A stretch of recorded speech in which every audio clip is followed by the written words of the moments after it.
Distinguished guests, graduands, your families and your friends, and Bond University colleagues, welcome to this 131st Bond graduation, which is also the 10th annual ceremony for the conferring of degrees in medicine.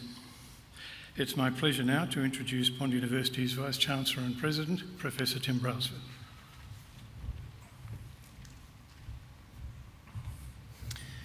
Well, good afternoon and welcome everyone. Graduation days are always very special occasions. They're wonderful occasions, but they are occasions filled with mixed emotions.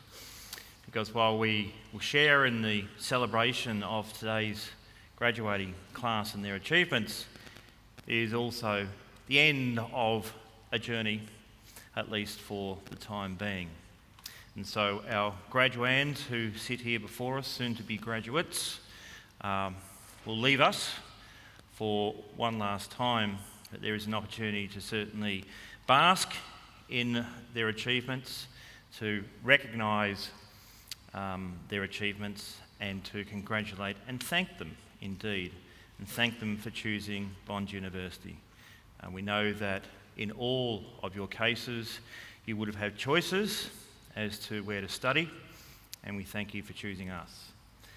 Ladies and gentlemen, allow me to commence by acknowledging the traditional custodians of the land on which we meet here today, and they are the lands of the Yugambeh language tribe. And I acknowledge elders past, present and emerging, and do so in the spirit of reconciliation. There are a number of special guests I would like to individually acknowledge. Our 8th Chancellor of Bond University, the Honourable Dr. Annabelle Bennett, will preside over today's ceremony, and she is joined by her husband and adjunct Professor Dr. David Bennett. I'm pleased to welcome fellow University Counsellor Dr. Darryl Gregor. Darryl is involved and heavily involved in our program here. Our guest speaker, Professor David Celermajer, AO, and his wife Noirin are here today. Other distinguished guests, obviously very proud parents and supportive family members, my colleagues, and of course today's graduating class. I particularly welcome those of you who have travelled far and wide to be here. This program is a program that extends well beyond the reach of our state boundaries, and I know that there are a number of people in the audience that have travelled on aeroplanes to be here today for this wonderful occasion, and I thank you. Around the room you'll see the flags of the nations from which our graduates of the university, not just this particular program, but of the university where our graduates have originated from. And you will see that those flags are very diverse and they cover the full spectrum of the globe. This university, when it was first established and opened its doors in 1989, was determined to be different. It is different in many ways, but in one of the ways it sought to differentiate itself was to be a genuine international university, despite the fact that it is located on the Gold Coast. And I trust that we have remained true to that original mission and those goals. You each have a copy of today's program in front of you, and you can follow the proceedings in that program. I trust that you enjoy the ceremony and that you respect the achievements of each and every one of our graduates as they come across the stage. It's now my great pleasure to introduce you to our occasional speaker for this afternoon's ceremony, Professor David Celermajer. David is the Scandrett Professor of Cardiology and Head of Discipline of Cardiology at the University of Sydney. He is also staff cardiologist at the Children's Hospital in Westmead. In addition to these challenging roles, Professor Celermajer also sits on the National Heart Foundation of Australia's Cardiovascular Health Advisory Committee. He is a member of the board of the Menzies School of Health Research in the Northern Territory, chairman of the Congenital Heart Alliance of Australia and New Zealand Steering Committee, and foundation board member of Heart Kids Australia. Not only is he a practicing cardiologist, but he is also a prolific researcher, with over 400 manuscripts published in highly respected journals. Over the last 20 years, his research projects and his research teams have attracted over $100 million in national research funding, and he has held continuous National Health and Medical Research Council program funding continuously since 2003. He has also been active in the commercialisation space and is the founder and chairman of the Scientific Advisory Council of Sky Capital. He also participates in a number of boards, including the Carnegie Innovation Fund. Clearly, he has an impressive list of academic achievements. He holds first-class honours and the University Medal for first in the graduating class in the Faculty of Medicine from the University of Sydney. He holds a PhD from the University of London and a higher degree, Doctor of Science, from the University of Sydney. Along the way, he was also a Rhodes Scholar. He's been elected as a Fellow of the Australian Academy of Science, and in 2014, deservedly so, he was made an Officer of the Order of Australia for distinguished service in medicine in the field of cardiology. As I mentioned earlier, David's partner is here, but I would also like to give a special shout out to another family member, Yael, who is in our graduating class, their daughter. Ladies and gentlemen, will you please join with me in welcoming and acknowledging Professor David Sellermeyer.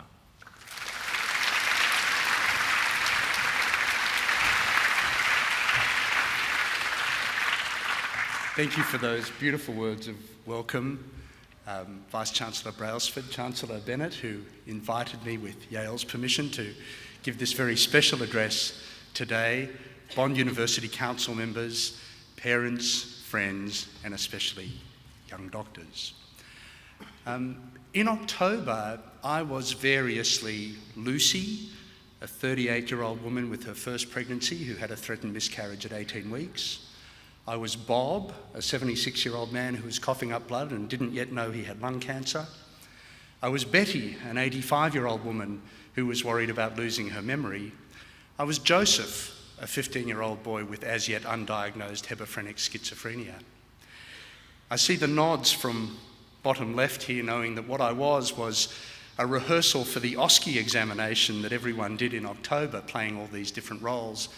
And it made me think that I was simultaneously a parent, I was trying to understand the feelings of vulnerable patients, and I was across the desk from a young and enthusiastic practitioner. And those were the three themes I wanted to cover briefly today: the role of parents, of patients, and of practitioners. Firstly, a word to the parents.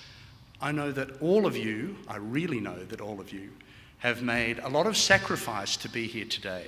Emotional, social, because many of your children have lived away from home for 4.5 years, financial, and a lot of heart has gone into this, and it's a day of celebration for all of you as well. I want to speak a little bit about the journey of patience, because that's something I have come to understand and respect a lot more. And when I was at your stage, someone who I grew to work with for many years told me that patients want 4 things out of their doctors, the 4 A's: affability, affordability, availability, and ability. And he put them in that order. I have a slightly different order, but I want to explore what those really mean and tell you what I've learned along the way about the 4 A's. Affability is really your kindness, your ability to relate to people, to have them bring you along in their journey when they're worried, and have you as their anchor, as their friend. And earlier in the year, I was consulted by a 36-year-old man with a tragic, a desperate illness. He had a cancer around his heart, a pericardial mesothelioma, which has sadly a dreadful outlook. And the options, as I explained to him and his wife, and they brought their 2 twins who were just 3 months old at that time. And I explained to them that he could have chemotherapy or radiotherapy or a surgical procedure or just supportive care because the outlook was bad. And we spoke about it for an hour or so, and at the end of the hour, he said to me, "What would you do?" Those are extraordinary words for someone to speak to you when you've just known them for an hour. And it will happen to all of you repeatedly. If you're kind and you're sympathetic and you listen and you're affable, people at their most vulnerable moment will want your opinion. And that's an extraordinary privilege as well as a burden. I want to say a few words about affordability, perhaps a little bit less politically correct. But some people have a lot of money, some people don't have a lot of money, and it's your power to work out how much the cost by you will cost them. And my guiding principle, for what it's worth, has been, who can afford a gap fee more? The person who's across the table from me or me? And I think if you have that kind of rule of thumb, that will be a good guide. Availability, to me, is the most important one of all. I have a 24-year-old girl I look after in Perth who has just one pump in her heart rather than two, and life's been a bit of a struggle, and she's got no one in Western Australia who she feels can look after her, so she comes across every 9 months and says hello. But between those visits, she reaches out by email with a concern that to me might feel trivial, but to her it's not trivial. And so I always try and answer quickly, and she tells me that the answers mean a lot to her. And so I want you to think about, this is not right for everyone, but think about giving your patients your work email. But more importantly than that, if a patient rings you for some advice, it might seem trivial to you, but it isn't to them. And if you remember nothing else from what I say today, think about returning every call you get from a patient before the day is out, even if it's late, because it means a lot to them.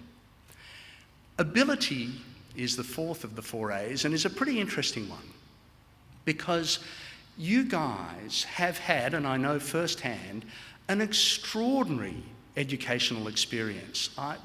The teachers at Bond have been knowledgeable and inspiring based on my own observations and from what I've heard.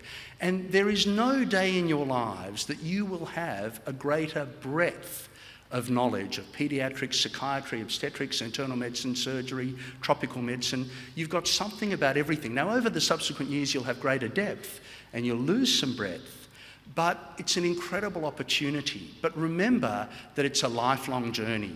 Someone asked me the other day about what I thought of the CRISPR-Cas9 experiment on the Hong Kong twins, where a researcher had altered their genetics using CRISPR technology to remove the receptor for HIV virus that their father has. Was I able to make a comment about it? Probably something stupid, but at least I knew what CRISPR-Cas9 was. Now, no one, when I was at medical school, had heard of that, and challenges will come up and technologies that aren't dreamt of today. And so it is your duty to do lifelong learning and to teach and to osmose from the people who are enthusiastic about teaching you. So that's the 4th A. Now, I want to move on from parents and practitioners and patients to practitioners, because today, you 100-odd folks have worked hard and you joined the best club in the world, the best guild that there is.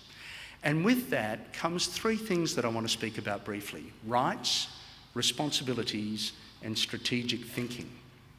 Now, your rights are self-evident, and if you think about the right that someone gives you to incise their body, to remove their colon, to prescribe them a chemical that might be dangerous. I mean, for those of you who need convincing, if you see someone with heart failure and you give them 40 milligrams of Lasix and over the next 4 hours they get rid of 4 litres of fluid from their body, these chemicals that we are allowed to prescribe and no one else is allowed to prescribe are extraordinarily powerful. We're given the right to advise people, to hold their hand on an important journey. All these things are rights, and they're extraordinary rights, but they come with responsibilities. And there are many, but I want to focus on just a couple. The first responsibility is to listen to the people around you. When I was about 3 months on from where you are now, I was in Bathurst Emergency Department, a rural town in New South Wales, and I kind of thought I knew it all because I was an intern. And a guy came in, he was a farmer in his early 40s, and he had terrible back spasm. He said, "I'm in agony, doc, what can you do for me?" And I thought, I know what's going on, and I wrote out a form requesting a CT scan to look for the herniation of the disc in his thoracic spine, which I knew would be there, and I knew I'd have to call the orthopaedic surgeon, and after an operation he'd be fine. And Daphne, who was the charge nurse in the emergency department, whispered into my ear, "It's tetanus, stupid." And Daphne was right, it was tetanus, and had I not listened, I wouldn't have made the diagnosis and the guy wouldn't have got better. And, you know, listening's important, whether it be the social worker, the physiotherapist, the registrar, the charge nurse. Listening's a pretty important skill, and it leads on to the corollary, which is to respect your team. You will all work in a team, and the more you genuinely, not pay lip service to respect, but really respect the skills, the moral compass, the different perspectives they bring to the table, the happier you will be. I respected my team so much that I married one of them. But you don't necessarily have to go that far. One of the other responsibilities that will happen to you sooner than you think is to educate. You've spent a lot of time learning, but soon you will have skills that you'll want to pass on to the next generation. And when you educate with passion. I think when you think of the teachers that have influenced you the most in the last 4.5 years, it's not only those that transferred knowledge, but that were enthusiastic about it and inspired you to be your better selves. And the last responsibility I want you to think about is your responsibility to community. As the Vice-Chancellor said, I'm lucky enough to sit on a few boards for not-for-profits, the Menzies School of Health Research, which does Indigenous research in the Northern Territory, Heart Kids Australia, which supplies support to families of young babies who have born unluckily with heart problems. And no one's got me on those boards because I know thing one about law or economics or accounting or spreadsheets. I'm there because I have a specific area that I know a little bit about to do with cardiology, and I can advise the board on the strategic directions they want to take with the research they fund or the clinical programs they support. And so I've tried to find things where I can add some value to a community organisation, and the opportunities will present themselves to you. But you genuinely all, it will be when you least expect it, an opportunity to contribute to your communities in a meaningful way will come. And that's the way you'll change the world bit by bit with every single patient you see. You will get the day-to-day fulfilment from the individual interactions. But the broader impact you may have will come in one of two ways. Through research, where you might influence people in countries you've never been to, in times you won't live in, or by participating in your communities and influencing the world in that way. I want to finish off by talking to you a little bit about strategic thinking, because there are a couple of areas where if I'd have known in my 20s what I know now, life might have been a little bit easier. The first is to enjoy the journey of your training. Now, a lot of people will say to you, how could you even contemplate doing psychiatry or emergency medicine or cardiology or brain surgery? That will be another 15 years of training. Well, yes, it might be another 15 years of training, but what a 15 years it will be. You will be meeting mentors who are incredibly skillful and passionate about what they do, working in environments that are so stimulating that your peers who haven't done medicine can't even dream of them, and you will be well remunerated. So yes, it's a period of training, but it's an extraordinary journey, and you should love the journey because it will be amongst the best years of your life. The second thing is, everyone makes mistakes, and I know you know that at one level, but think a little bit deeper about how you're going to prepare yourself for the first time you make a mistake, because it's happened to me and it will probably happen to each of you. And just lend some thought about what supports are you going to go to? What are you going to do when something really eats away at you that you've done something that you could have done better? Who are you going to talk to share your experience? Who's going to lend you support, and how will you learn from it? And that's a really important thing to lend thought to prospectively, not after it's happened. And the last piece of advice I have for you, if I may be so bold, about strategic thinking, is the work-life balance question. And it's probably the biggest mistake I've seen my colleagues make. They've been terrific doctors, great members of the community, but maybe not hit home runs as partners and parents. And everyone will find their own solution, but you've got to think about it ahead of time. For example, in my family, the solution was on Monday and Friday I took my kids to a coffee shop on the way to work.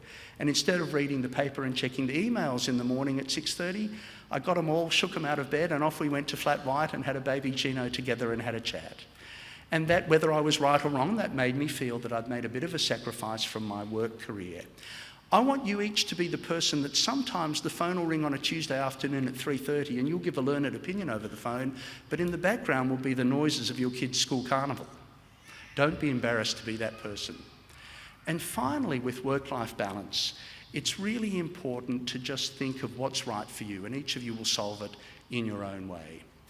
So I want to finish with a couple of take-home messages. To be considerate, to be expert, and to be dedicated. Now, sometimes being expert is a bit daunting. I remember another case I had just a month or so ago.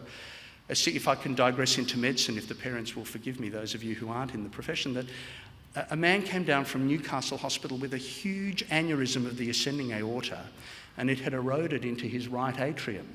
And so before he had his ascending aortic replacement, someone had to plug the fistula between the aorta and the right atrium to allow him to go into cardiopulmonary bypass. I was asked to do that. And the night before the procedure, his wife said to me, "Get a good night's sleep tonight, Doc." And I thought, what gives you the strength, what gives anyone the courage to go in and do something that's really risky? Well, the answer is that it wasn't just me going into the theatre the next day.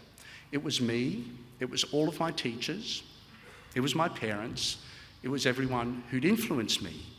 And so be brave and be confident, because you've had this extraordinary education, but you represent not just yourselves, you represent your teachers and everyone that's put so much time and effort into you, and that should give you courage and strength. Be kind. I had a text just yesterday that really stopped me for a moment, and if I had my phone I'd read it to you, but it was something along the lines of, "David, when you saw me yesterday, I knew you were having a really busy day. The phone kept ringing, which you ignored. The door kept knocking. But while I was with you, I felt I was your only patient. I want you to have the pleasure of someone feeling that you've been kind to them and helped them in their hour of need. Be dedicated. It's something that, because of that responsibility, requires that. And the teachers behind me have given you the roadmap as to how to do it. So yes, be confident, be kind, be dedicated, but most of all today, be proud." Thank you.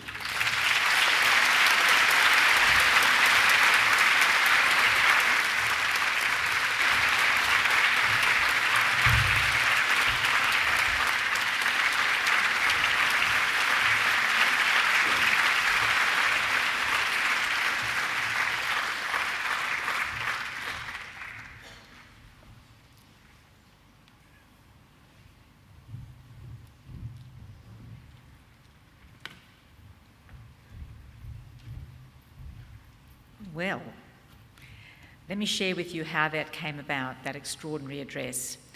As David said, I was somewhere at a wedding and I was speaking to Yale and to Neuren. And I found out that Yale was a Bondi, and of course that is about as good as it gets. And I thought to myself, wouldn't it be wonderful if David could give the graduation address to the cohort from which Yale was graduating? But of course I thought, I don't want to spoil her day. So I said to her, would she mind if I did that? And she didn't hesitate, so I thought it was fairly sincere. And she said, no, that'd be great. So I asked David, and why did I ask David to do this address? Well, because I knew that he was an outstanding medical practitioner and a surgeon in every area of cardiology, but I'd also heard that he was an outstanding speaker. And you can see that I didn't make a mistake, did I? That was an extraordinary address. And why was it an extraordinary address? I was listening to it, and I mean, I'm a lawyer. I always hate it when doctors do better than lawyers in speaking. It's not meant to happen. But I listened to it, and I was thinking, he talked about strategic thinking. That was a very strategic address. Did you notice he wasn't reading? And yet, there were factors. Someone said the rule of three. Now, someone told me you're always meant to do the rule of three. You may have noticed that his first was the rule of four. The 4 A's. I'm sure you can remember what they were because I wrote them down because I thought they were so good. Affability, affordability, availability, and ability, because of course ability is a given. And what is interesting, I hear that everywhere now, that people assume ability, but there are other characteristics that they want from you. And he's listed them, and he did it by way of telling you about himself in the gentlest way and some of his experiences. Not in a big noting way, but just to convey the messages. I thought that was, if I were a medical student just about to graduate into the real world, I'd have been listening to every one of those and taken it on board, because it was real and it was great advice, and it was given with humour and care and, dare I say it, a deal of love. So I would like you to join with me in thanking Professor David Sellermeyer for that outstanding address.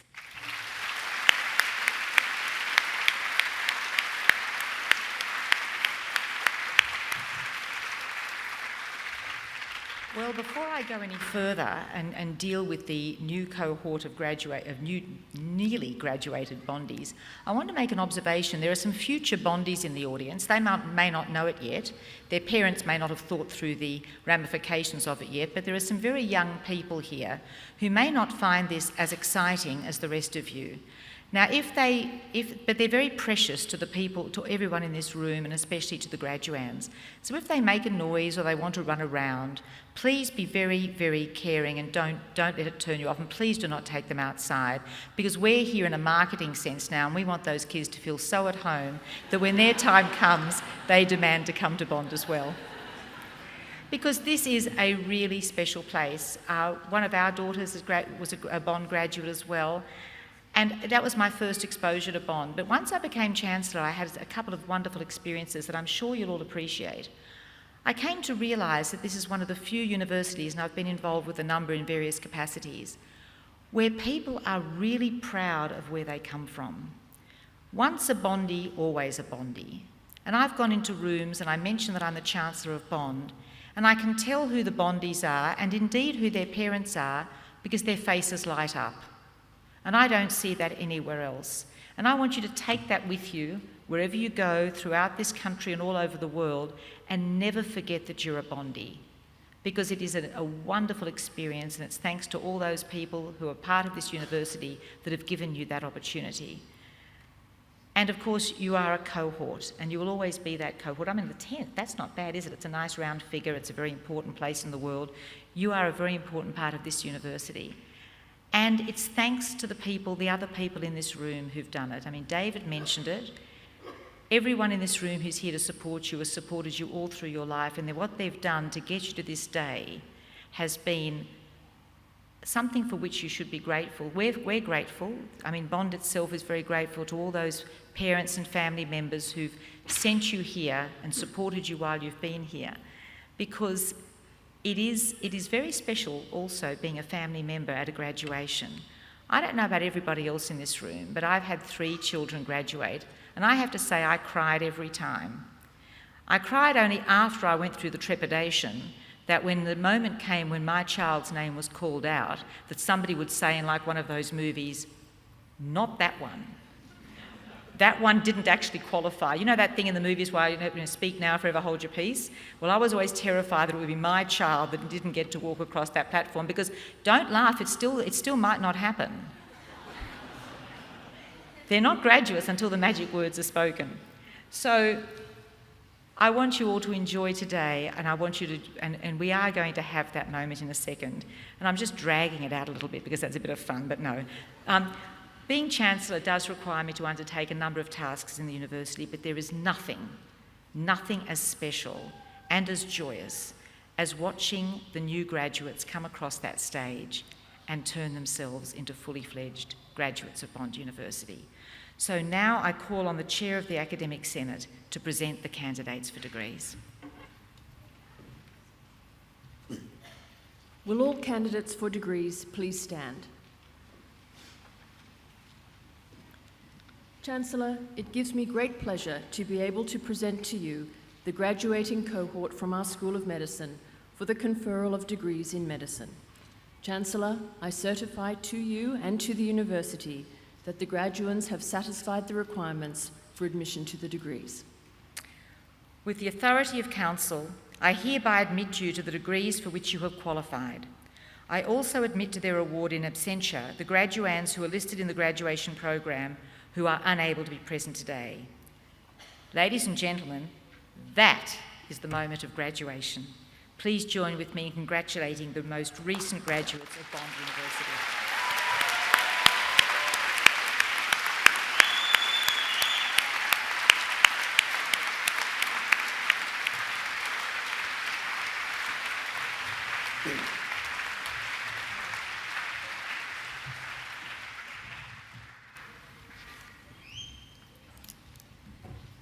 Chancellor, I present graduates graduating with a Bachelor of Medical Studies and Doctor of Medicine from the Faculty of Health Sciences and Medicine. The Acting Executive Dean of the Faculty of Health Science and Medicine will congratulate each candidate after they have been conferred with their degree. Sean Thomas Robert Adcock.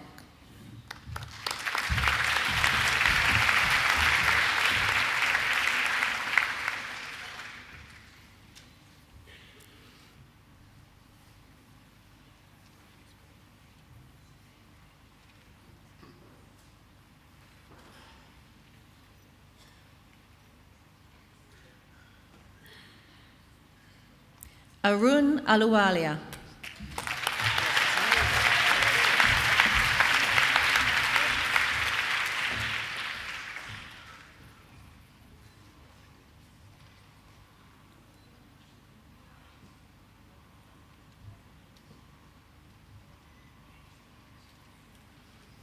Alice Kim Aitkenhead.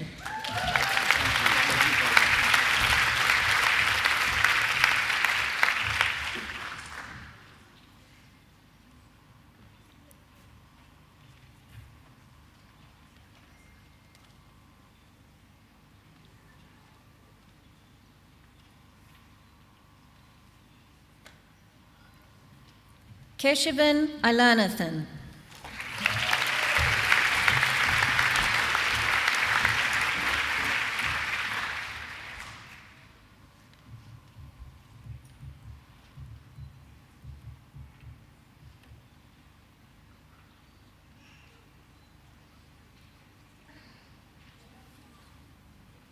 Riza Ajam.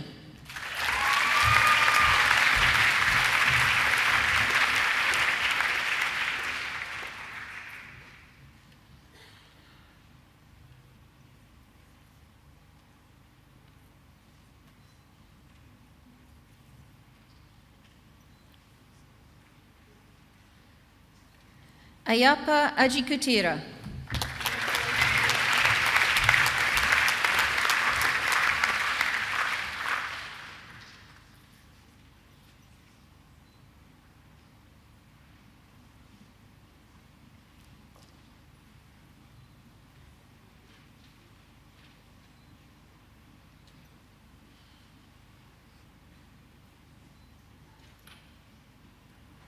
Anthea Claire Bache.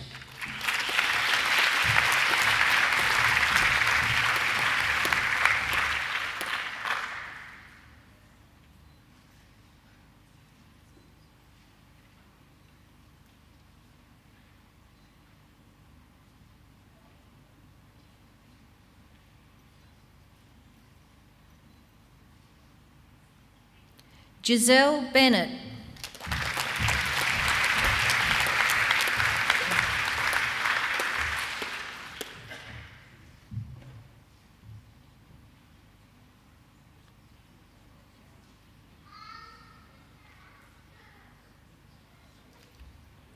Louis Antoine Bonnet.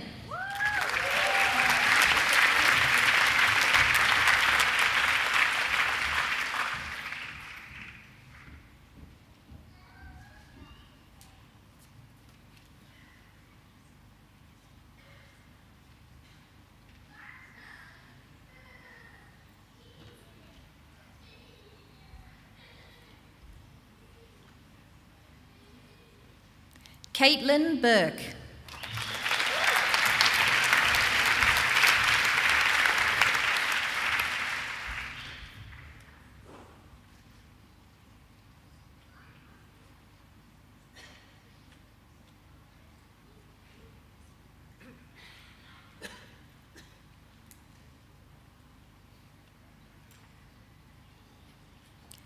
Isabella Carboni.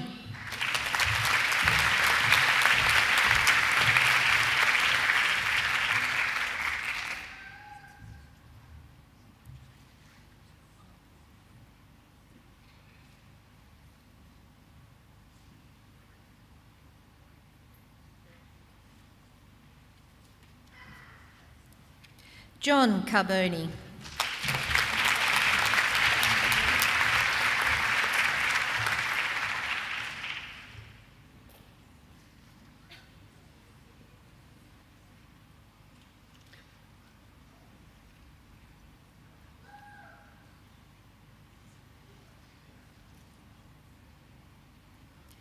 Melissa Corley.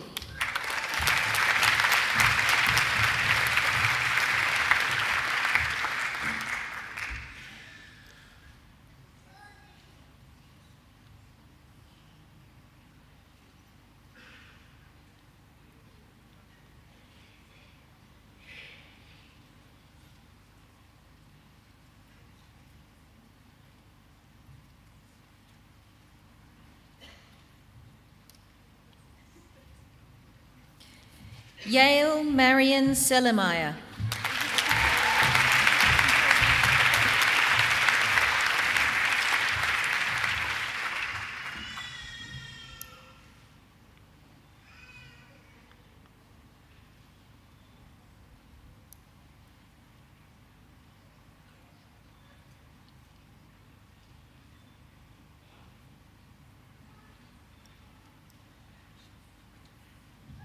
Sachi Chada.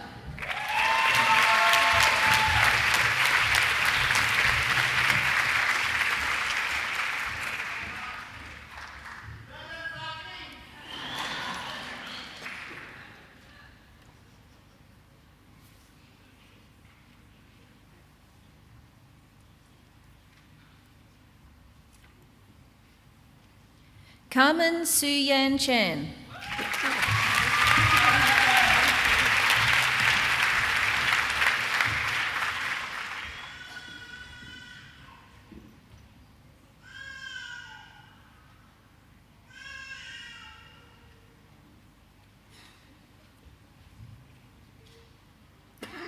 Melanie Christine Chu.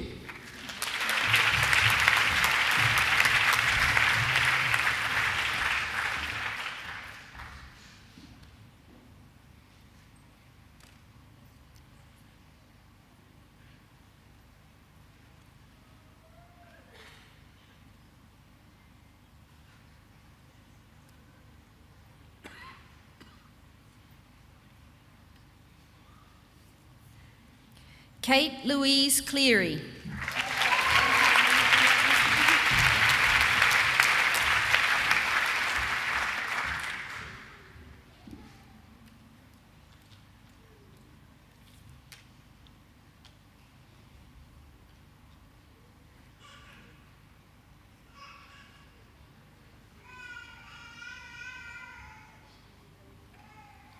Georgia Therese Cox.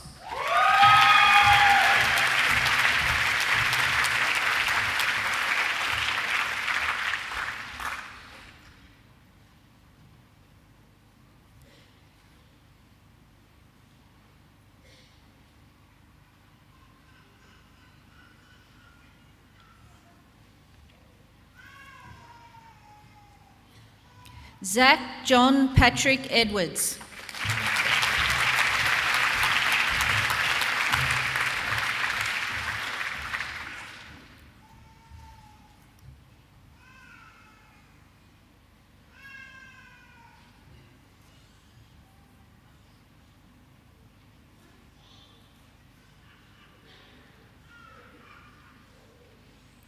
Ashish Elite.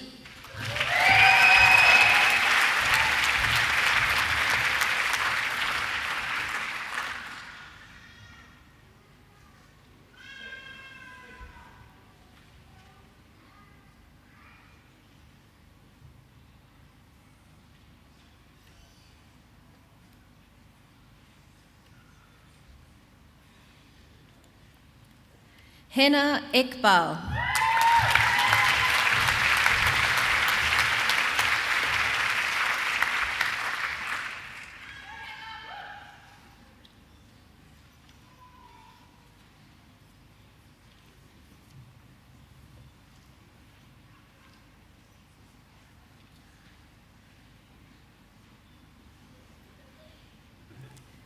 Myrna Gabriel.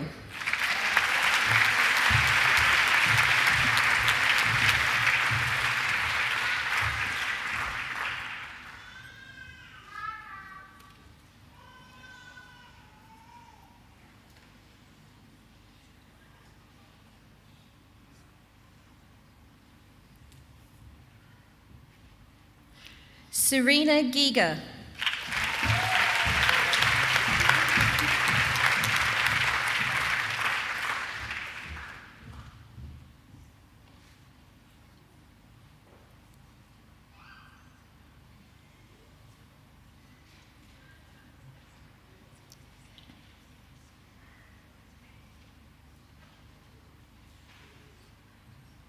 Alpa Gupta.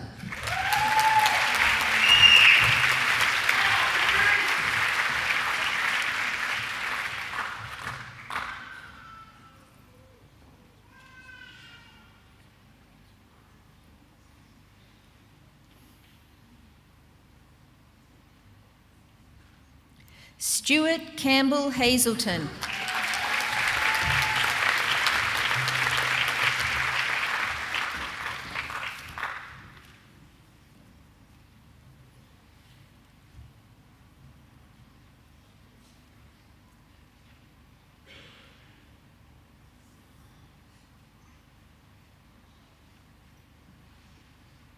James William Hudson Henshaw.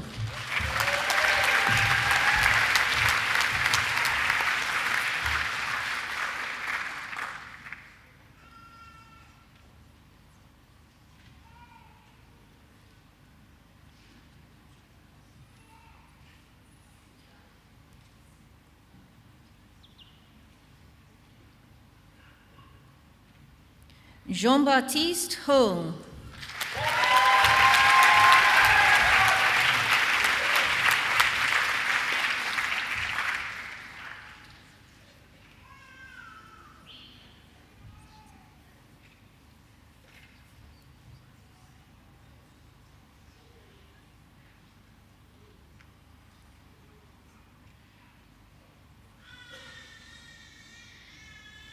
Emily Horan.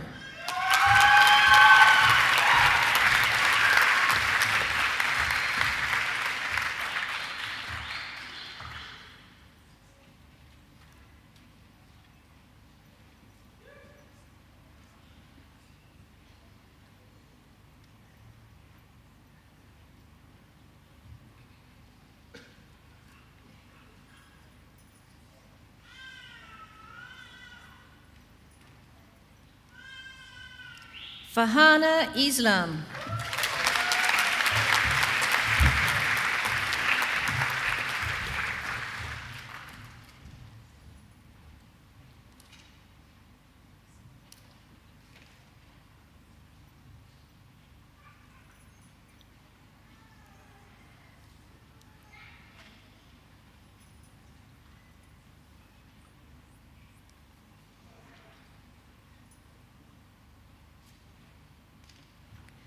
Janatul Islam.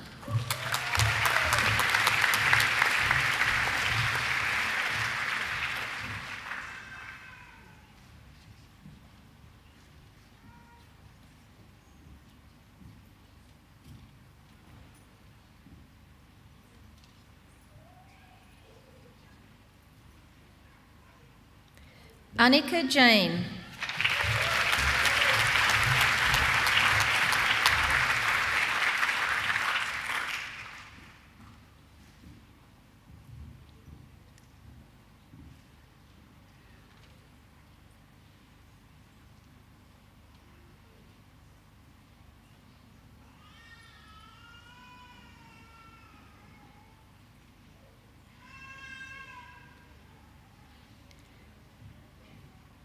Blair Jackson Julian.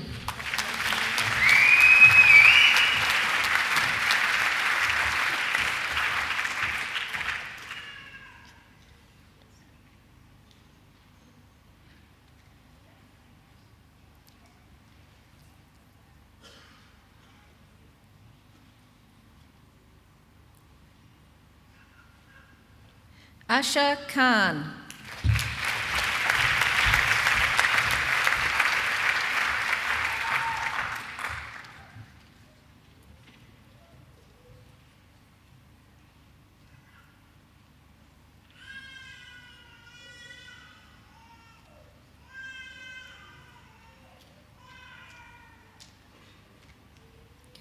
Aditya Kishore.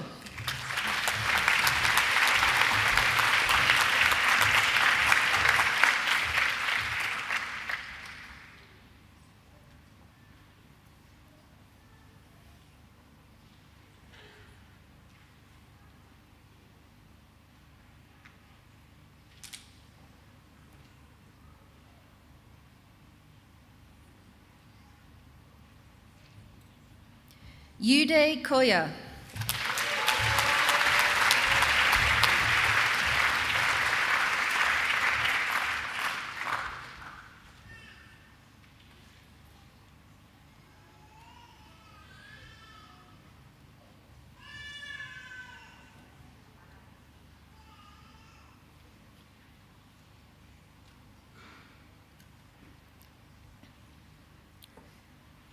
Matthew Crow.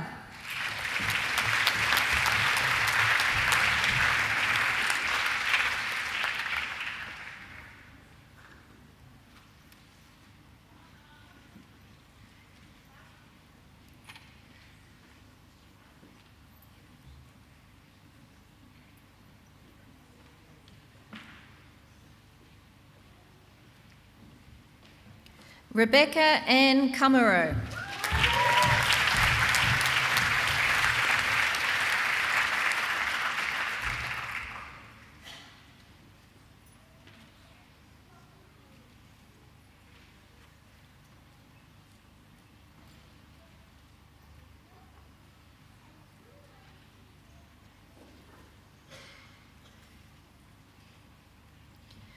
Vidushi Lal.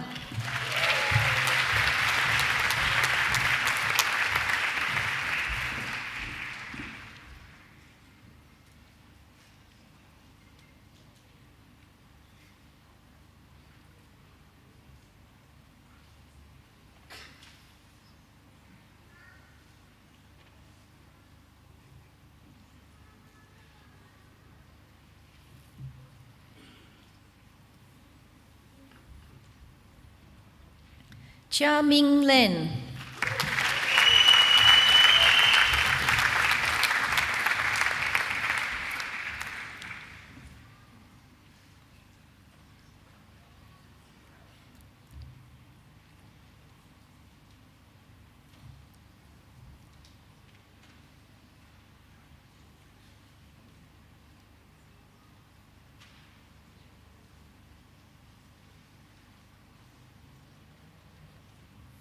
Phoebe Weinan Leung.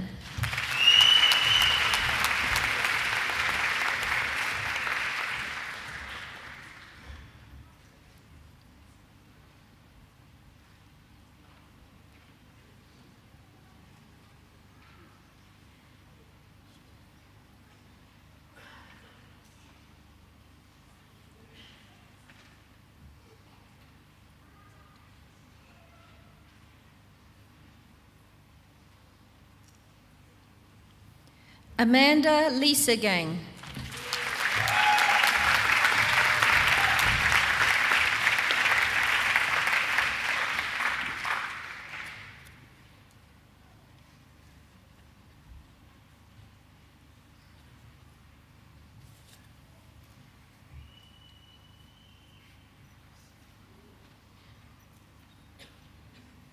Jing Liu.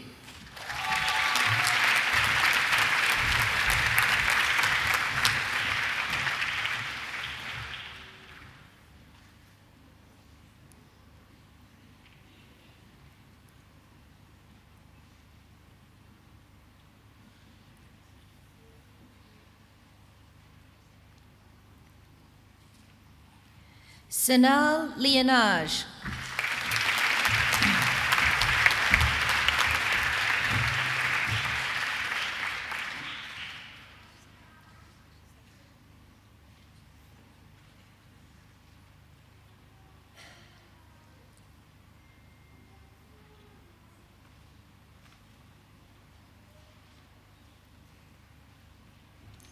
Kelvin Shien Lo.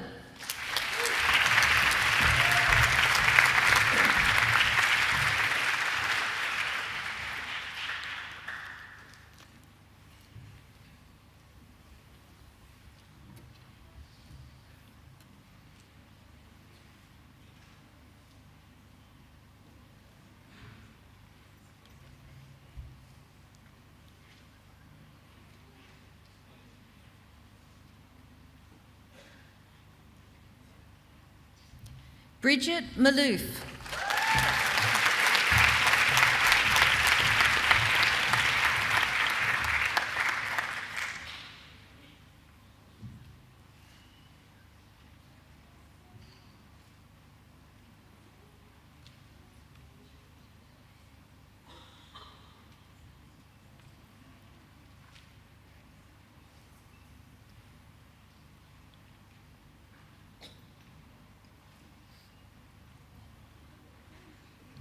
Daniel Mazzoni.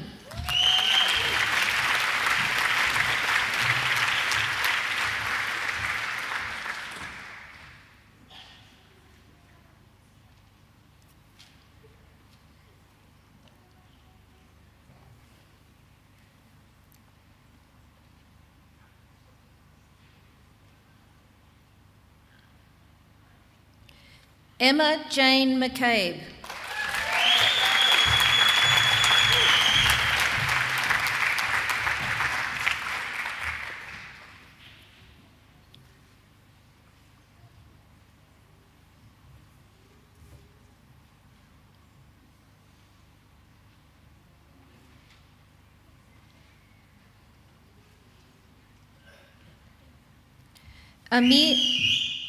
Amir Mahana.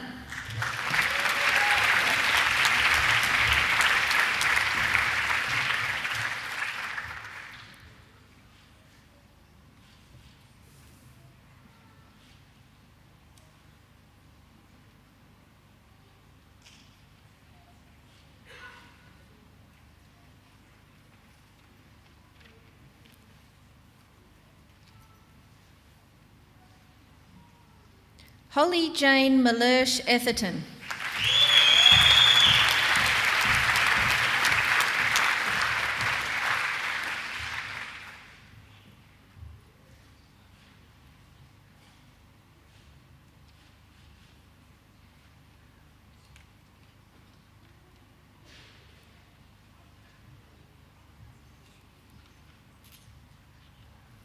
Lauren Ashley Middleton.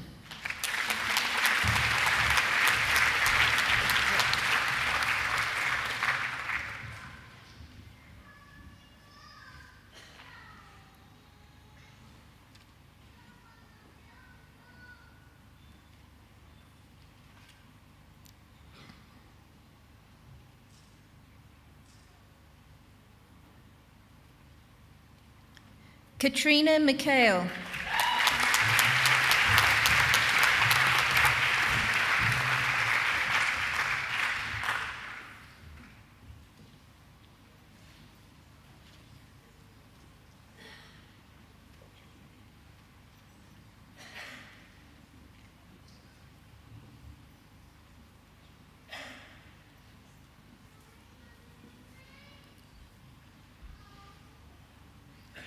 Vivek Mistry.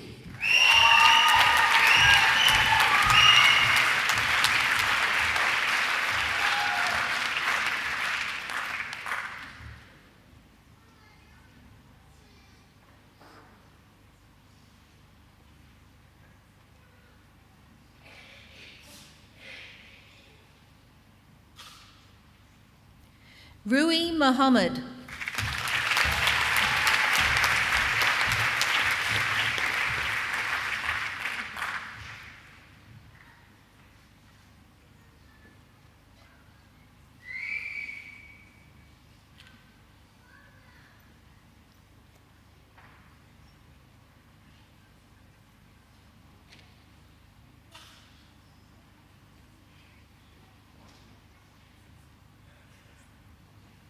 Sasha Maria Mortimer.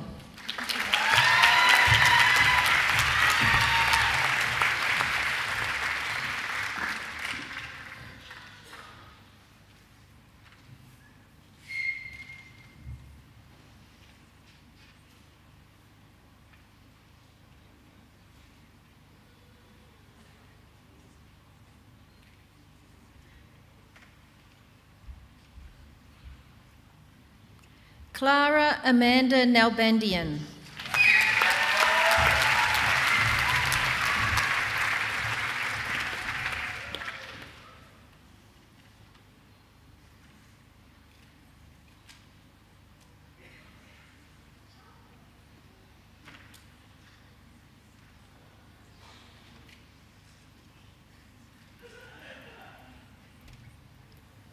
Amolika Namjoshi.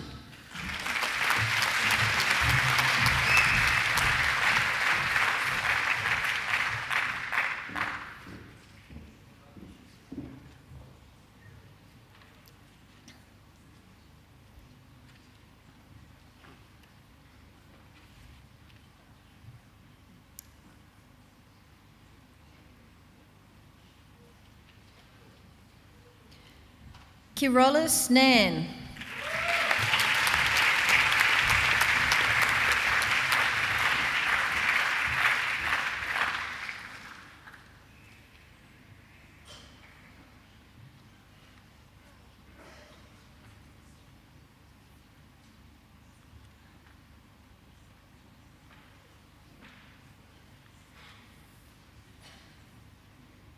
Donald Nguyen No.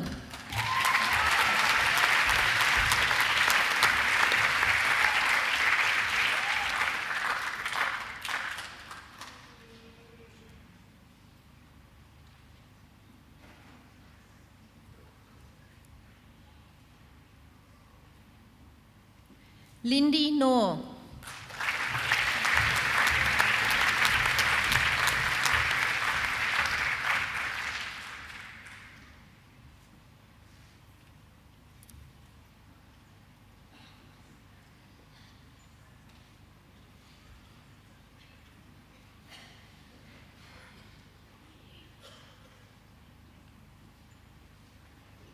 Andrew Nisser.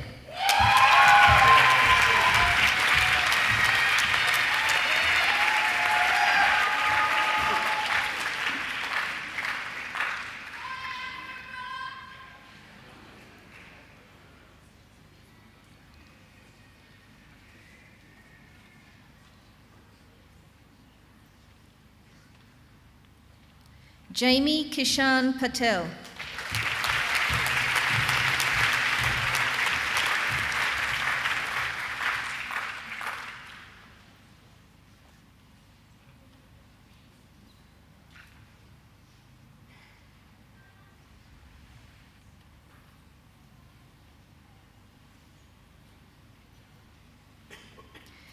Aravinda Salya de Silva Pereira.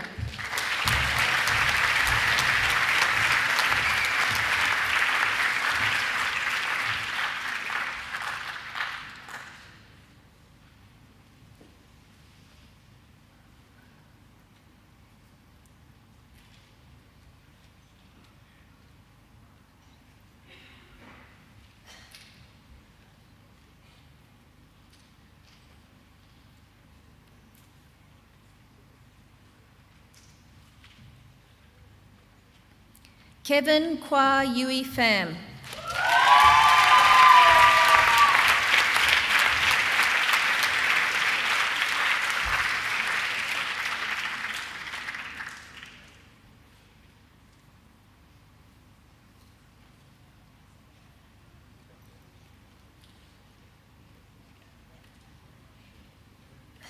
Yung Fan.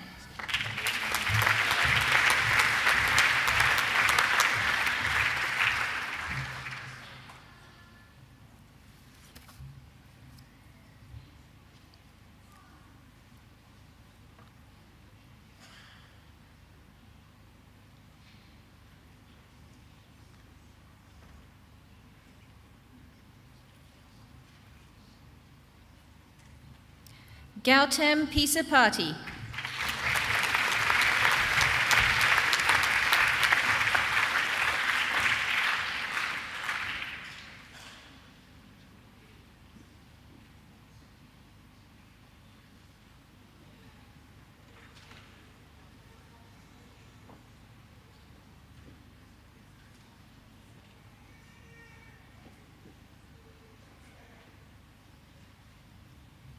Georgia Elizabeth Powell.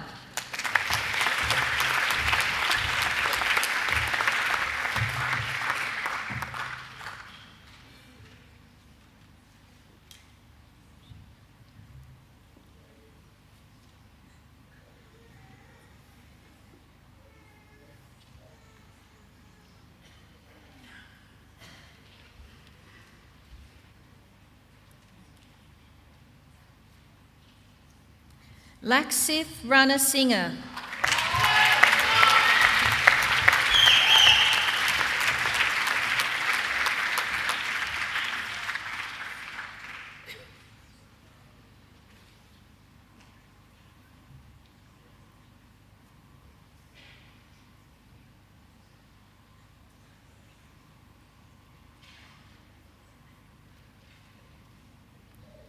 Chelsea Reedman Hawes.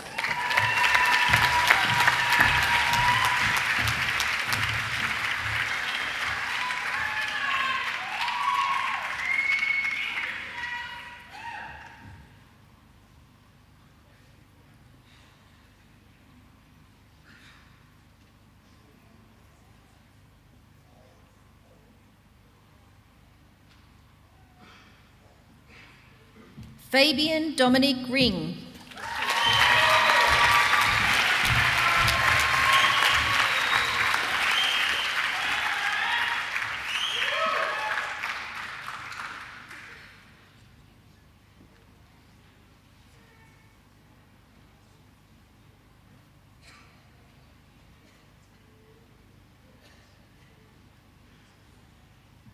Reshma Maria Roy.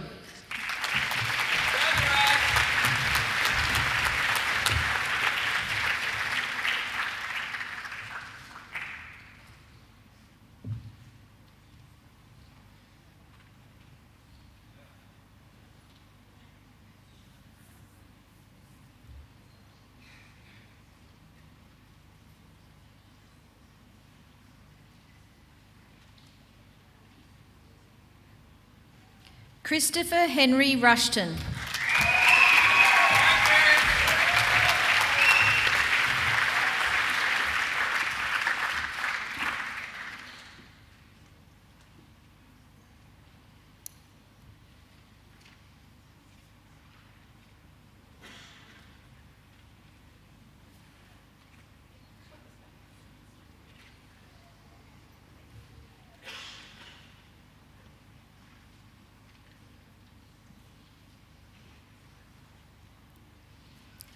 Ayushi Sahu.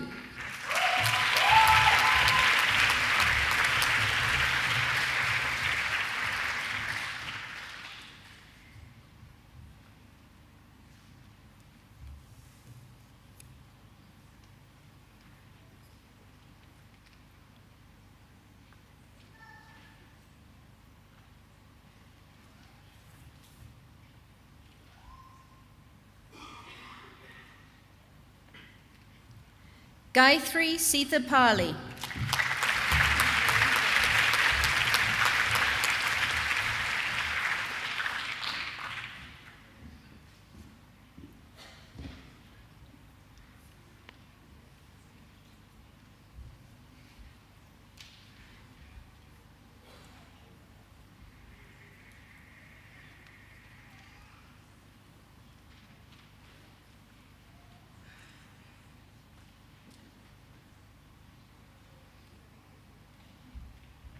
Meghna Sharma.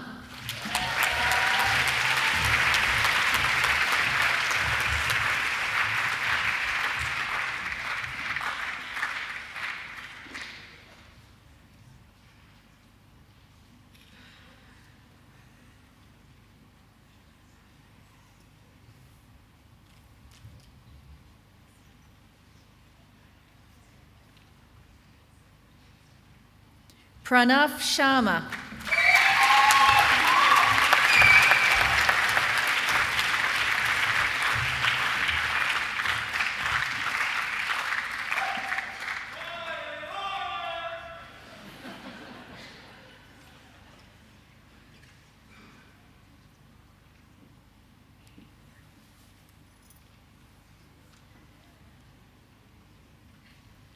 Rushil Sharma.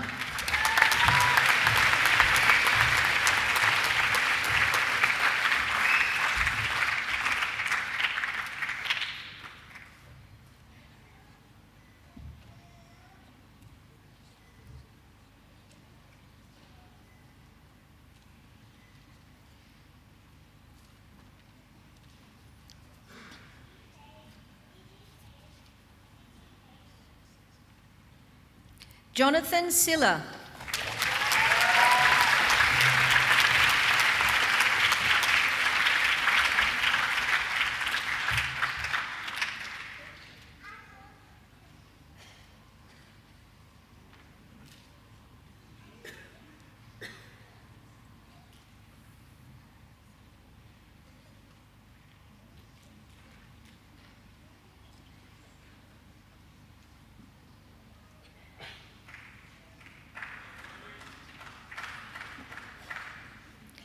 Jasnavalit Singh.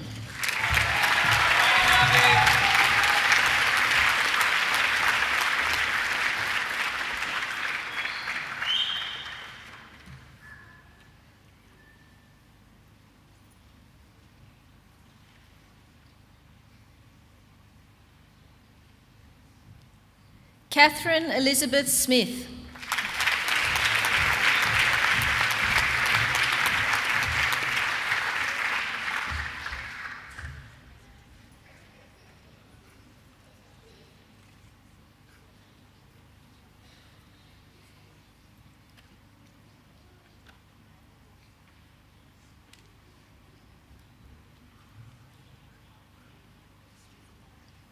Andrew Tang.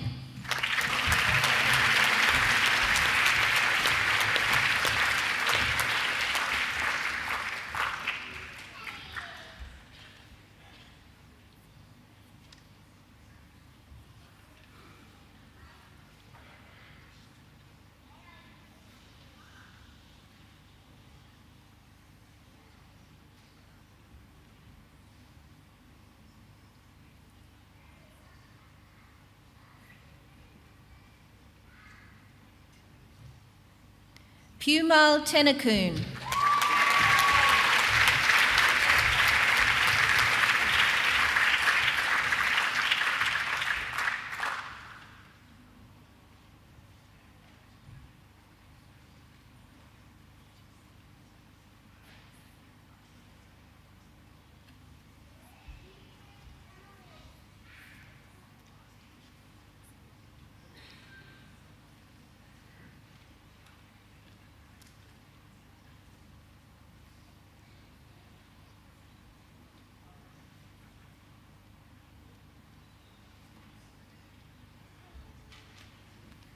Elizabeth Taruna Thomas.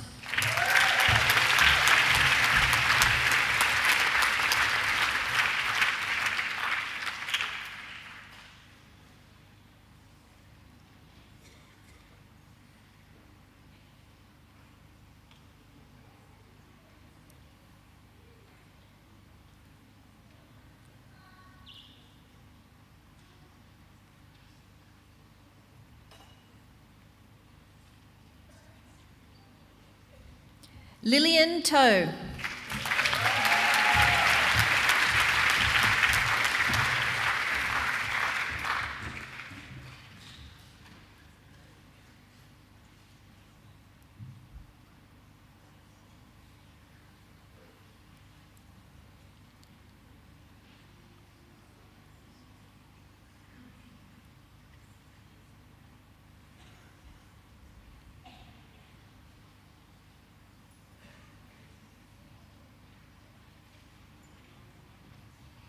Brendan Gregory Wyatt.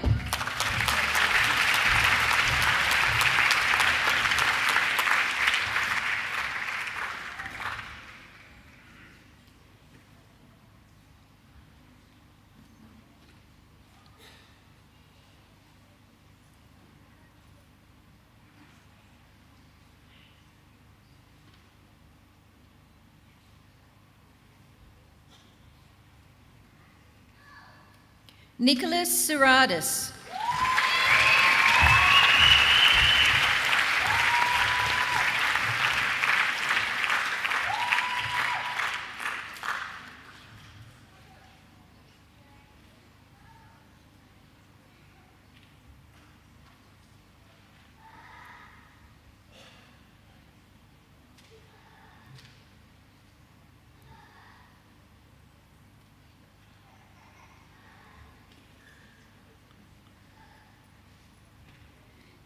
Jennifer Yogarajan.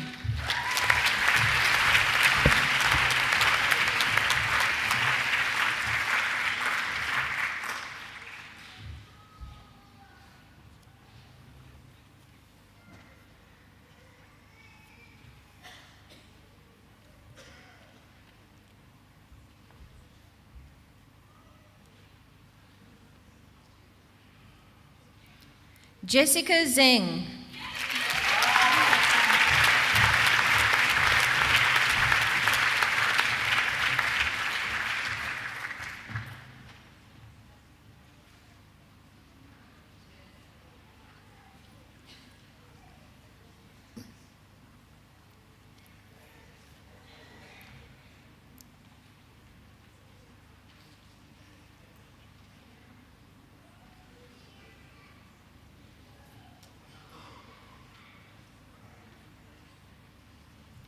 Chancellor, the valedictorian medalist is the highest achieving graduate in this graduating cohort of medical students and will give the valedictory address on behalf of the graduating cohort this afternoon. During his program, he has obtained a high distinction in all graded subjects, was awarded first in class in 3 subjects, and was placed on the Vice-Chancellor's list for academic excellence on 4 occasions. Graduating with a cumulative grade point average of 4 out of a possible 4, and recipient of the valedictorian medal, Christopher Solomon.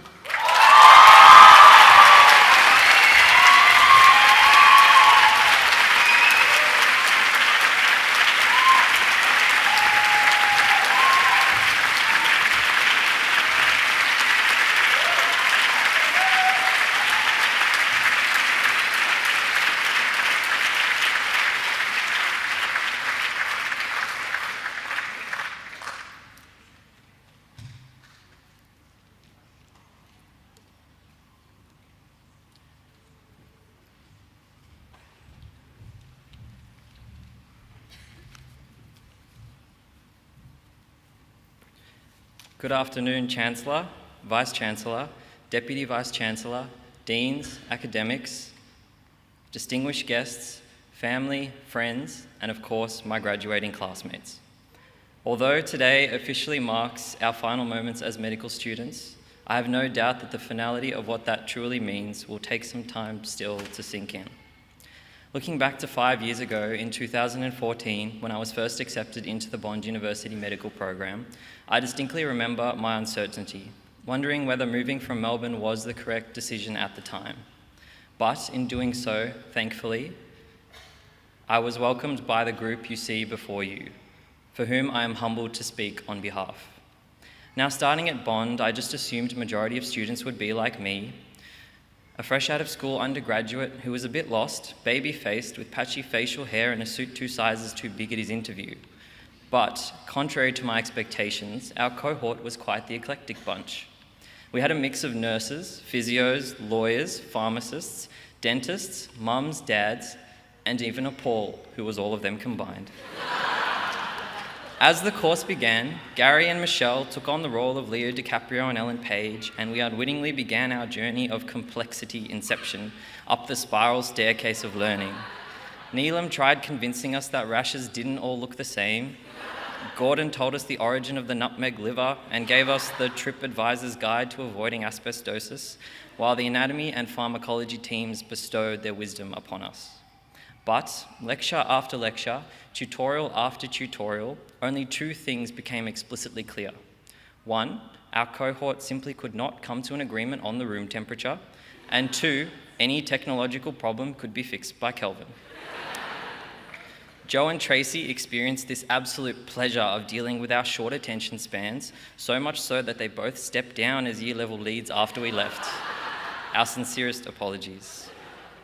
By the time we first hit hospital, and by that I mean the Bond Virtual Hospital, a little building adherent to the side of Robina Hospital, we first met the power women of the medical world, Vic Brazil, Namat, and Anne Spooner, all of whom were nothing short of inspirational. They patiently guided and developed our clinical acumen, ushered us through simulations, and before we knew it, while most of us were still memorizing our ISBARs in case our names were starred, our clinical years had begun. Now, students, we've had the unique privilege of observing countless health professionals across the full spectrum of medical specialties. We've perfected the art of standing in theatre, contaminating the sterile field just by looking at it, and finding that sweet spot where you can be invisible, yet still somehow get in everyone's way. We even began to discover our own niche ways of occasionally ducking off a little early when the NBA finals were on, or when the beautiful Gold Coast beaches became too enticing. And that's most days if you're a sheesh. the all too familiar line of, "Anything else I can help with?" which is the universal medical student lingo for, "I'm going home now and we both know it. Please don't make things awkward." But unfortunately, it wasn't long before reality hit and the big question dawned on us all of whether a future in hospital was even the right choice. If the labour ward was enlightening or frightening, if I enjoyed building blocks with healthy kids more than treating the sick ones, or if 6:30 a.m. ward rounds were truly sustainable for a lifelong career. Our clinical years took the biggest toll, and the reality that a simple university life wouldn't last forever crept insidiously into our thoughts. Although jumping around from rotation to rotation with countless teams had its perks, it created many moments of instability and uncertainty for us all. And the only way to overcome this was by finding routine and consistency in our daily lives and in those around us. Fortunately, despite all the variability, there were always some common themes and cycles that kept us grounded throughout the years. Every time Gary mentioned the word complexity, Annika's phone died, Nikki fell asleep, Jamie's car broke down, Missy had a kid, and somebody professed their love for Fabian. We played a little inter-year level sport against our medical peers. Ari became like Mike. Reza and I fractured, dislocated, or sprained every bone and joint in our body. Granny Kate showed us the athletic perks of growing up with 3 brothers, and Navi ate some free pizza. Whether it was Med-Eagle, Scrub Crawl, or just a Thursday night at Don's, if you managed to lose a mate, look no further north than Westpac Bundle. Bond sent up some fireworks, AJ tried dancing our barriers away, Jess got trapped in an elevator, and Tengi's voice kept us all motivated. And then, just as quick as it had started, every semester would culminate in our final exams and our lives would go into lockdown.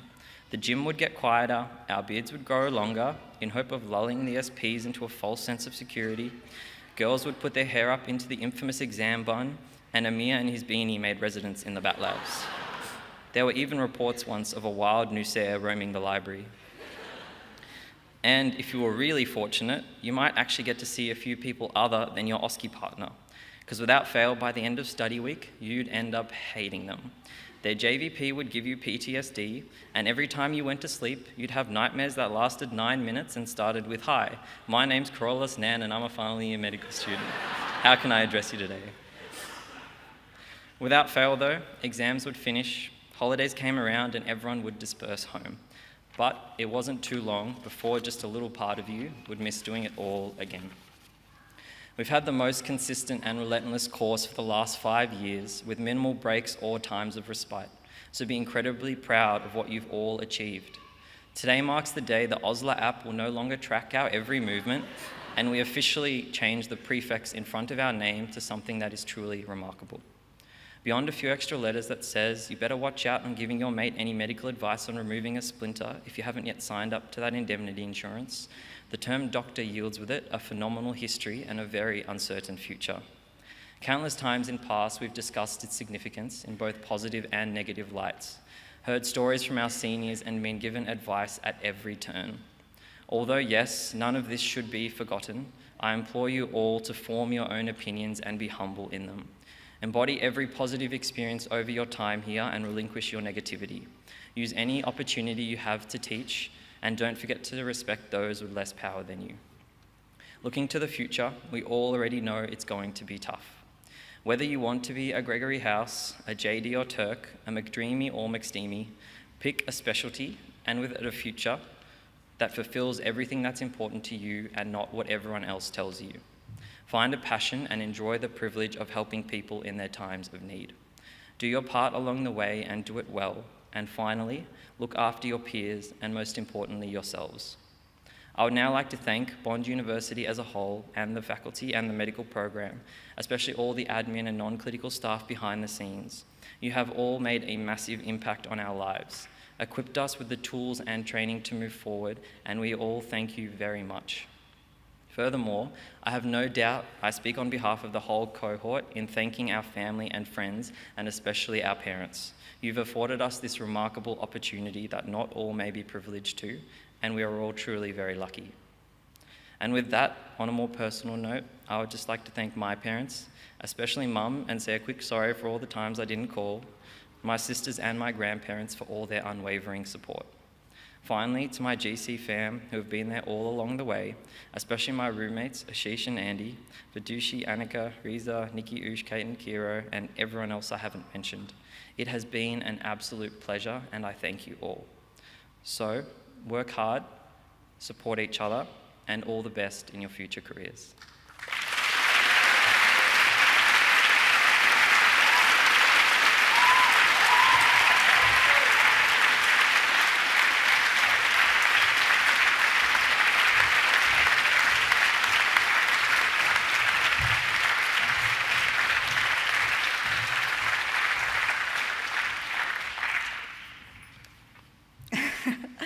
I'm going to ask you to stand in a minute, but don't worry. Well done, everybody. I'm so proud and pleased for you all. We're going to read the declaration together, the first bit and the last bit, so if you could please stand. Thank you. Professor Selamea mentioned that we're in a club now, and this is part of being in the club. I know you practiced yesterday with Dr. Bishop, some of you, so thank you for that. So we'll read the first sentence together, I read the rest, and we read the last one together. Are we ready? I swear to fulfill, to the best of my ability and judgment, this covenant. I will respect the hard-won scientific gains of those physicians in whose steps I walk, and gladly share such knowledge as is mine with those who are to follow. I will apply for the benefit of the sick all measures that are required, avoiding those twin traps of overtreatment and therapeutic nihilism. I will remember that there is an art to medicine as well as a science, and that warmth, sympathy, and understanding may outweigh the surgeon's knife or the chemist's drug. I will not be ashamed to say, I know not, nor will I fail to call in my colleagues when the skills of another are needed for a patient's recovery. I will attend to my own health, well-being and abilities in order to provide care of the highest standard. I will respect the privacy of my patients, for their problems are not disclosed to me that the world may know. Most especially must I tread with care in matters of life and death. This awesome responsibility must be faced with great humbleness and awareness of my own frailty. I will remember that I do not treat a fever chart, a cancerous growth, but a sick human being whose illness may affect the person's family and economic stability. My responsibility includes those related problems if I am to care adequately for the sick. I will prevent disease whenever I can, for prevention is preferable to cure. I will remember that I remain a member of society with special obligations to all my fellow human beings, those of sound mind and body as well as the infirm. Ready, guys? If I do not violate this oath, may I enjoy life and art, respected while I live and remembered with affection thereafter. May I always act so as to pursue the finest traditions of my calling, and may I long experience the joy of healing those who seek my health. Thank you, graduates. You may now be seated.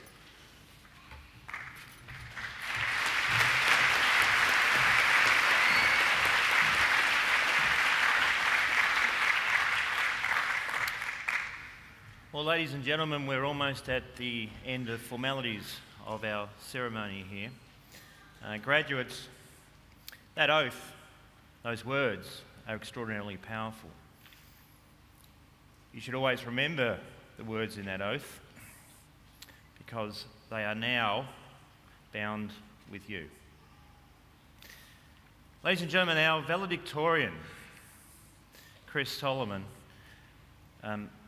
you heard about his academic record, simply outstanding.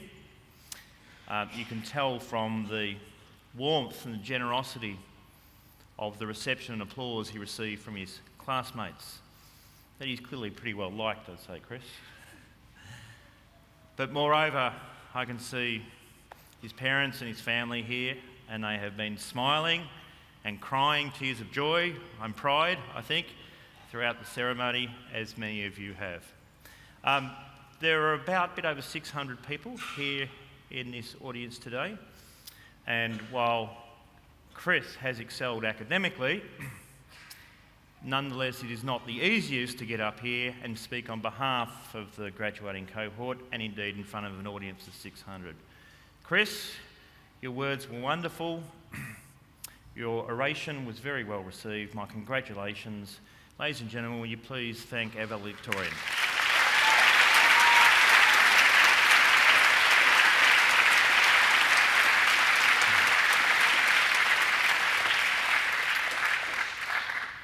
So as this is now your first day of freedom from Bond University, so to speak, you are now graduates and you join the alumni of this university, which now stands at almost 30,000 people spread around the world. As you heard, you are our 10th cohort from our medicine program. And as graduates of Bond University, there's a special responsibility that goes with that. Possibly apart from tonight at the ball, we expect you to behave. Always. But we expect that as you go out and you pursue your careers in health and medicine, that you always remember that your actions, your deeds, your words, your behaviours will reflect not just upon you and your family, but also upon this university. So despite the magnificence of the surrounds in which we stand, and as we walk out there and we see the sandstone and the water, the reality is that universities, and particularly this university, is all about people. And your future will be charged with looking after people. You have a particular responsibility, and I and the university wish you well in just discharging that responsibility. Graduates, there are many here today who have supported you along your journey, and as our valedictorian mentioned, parental support has been critically important, but I'm sure there is a wider family group for each and every one of you that has helped out along the way. In some cases, there have been anonymous benefactors that have helped you with financial support. There have certainly probably been mentors that have helped you through those 5 years of intensity. And while many are here in the audience today, there are some which are not. And those who are not here today, while I'm sure they will appreciate receiving a photo on Facebook or watching a video on YouTube at some other point in time, they would love to hear your voices today. So don't text them, don't Facebook them, don't Instagram, call them up. Like that mobile device that you carry around, which is stitched in the palm of your hands, well, it also acts as this thing called a telephone. So please call them, and all you have to do is to say those magical words, "Thank you." That will mean so much. Ladies and gentlemen, we're very proud of the graduating class. I'm sure that you are too. On behalf of the university, I wish you all well. As I think you know, Friday is the start of exams, but not for you. And what that means for the rest of the university is that on Friday, we walk around with soft shoes and we speak quietly. So not to disturb the students who are in examination mode. Why do I tell you this? Because this is one last opportunity to really make a lot of noise for the graduating cohort. Ladies and gentlemen, let's give them a rousing round of applause.